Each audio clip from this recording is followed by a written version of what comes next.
Hello friends, नमस्कार। आप देख रहे हैं the world of Buddhist tech में। अगर इस चैनल पे नए हो तो सब्सक्राइब करें। चलिए कहानी को बढ़ाते हैं। संगत का हमारे जीवन में काफ़ी अधिक महत्व है।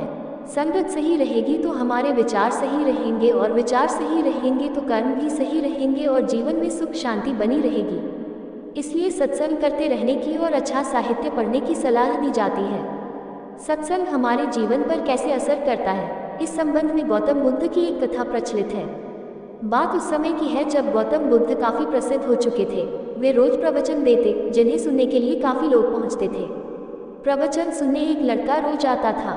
वह गौतम बुद्ध की सारी बातें बहुत ध्यान से सुनता था। काफी दिनों तक प्रवचन सुनने के बाद एक दिन उस लड़के ने सोचा कि मैं प्रवचन तो रोज सुन रहा हूँ, लेकिन मेरे जीवन में कोई बदलाव नहीं आ रहा है। बुद्ध बातें तो अच्छी बताते हैं, लेकिन कुछ लाभ नहीं हो रहा है।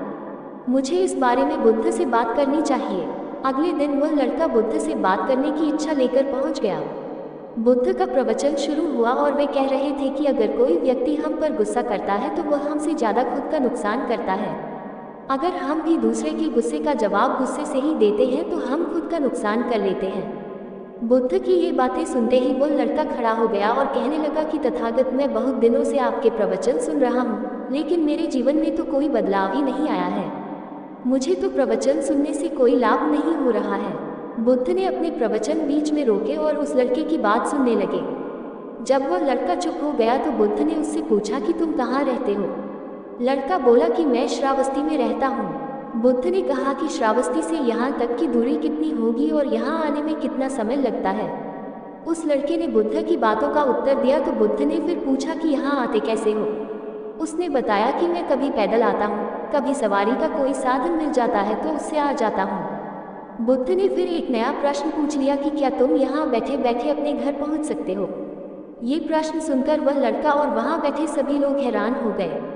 लड़के ने कहा कि ये कैसे संभव है, मैं बैठे बैठे कहीं और नहीं पहुँच सकता, इसके लिए तो मुझे ही चलकर जाना होगा।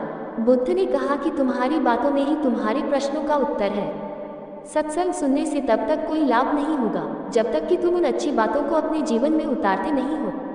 जब तक तुम अच्छे काम नहीं करोगे, इच्छाओं का त्याग नहीं करोगे, बुराइयों से दूर नहीं रहोगे, तब तक तुम्हारे जीवन में कोई बदलाव नहीं आएगा। सिर्फ प्रवचन सुनने से, यहाँ बैठने से जीवन में कोई बदलाव नहीं आएगा। बुद्ध ने आगे कहा कि अगर तुम कोई अच्छा करना चाहते हो तो उसके लिए तुम्हें प्रयास करना होंगे, विचार करने से काम नहीं होगा। सत्संग में तुम्हें सही गलत बातों की जानकारी मिलती है, लेकिन उन्हें अपने जीवन में किस तरह उतारना है, ये तो तुम्हें ही तय करना होगा। तुम्हें प्रयास करने होंगे, तभी जीवन में सुख शांति और सफलता आएगी। सत्संग करते रहने से हमारी बुद्धि पवित्र रहती है और हमारा मन गलत बातों से बचा रहता है। अगर हम सत्संग नहीं करेंगे तो हमारे विचार भटक सकते हैं। इसलिए अच्छी किताबें पढ़नी चाहिए, अच्छे लोगों की संगत में रहना चाहिए। 2 दिन रहेगी अमावस। शुक्रवार को श्राद्ध और शनिवार को रहेगी स्नान दान की अमावस्या। इस तिथि पर कुशा घास एकत्र करने की है परंपरा। शुक्रवार को श्राद्ध और शनिवार को रहेगी स्नान दान की अमावस्या। इस तिथि पर कुशा घास एकत्र करने की है परंपरा। धर्म, शेयर, कोट्स। अगर हम कोई गलत काम करते हैं तो जीवन भर उस काम का बोझ हमारे मन पर रहता है। अगर हम कोई गलत काम करते हैं तो जीवन भर उस काम का बोझ हमारे मन पर रहता है। धर्म, शेयर, मोटिवेशनल स्टोरी। एक लड़का निराश था और हिम्मत हार चुका था। तभी एक संत ने उसे समझाया निराशा से कैसे बचना चाहिए।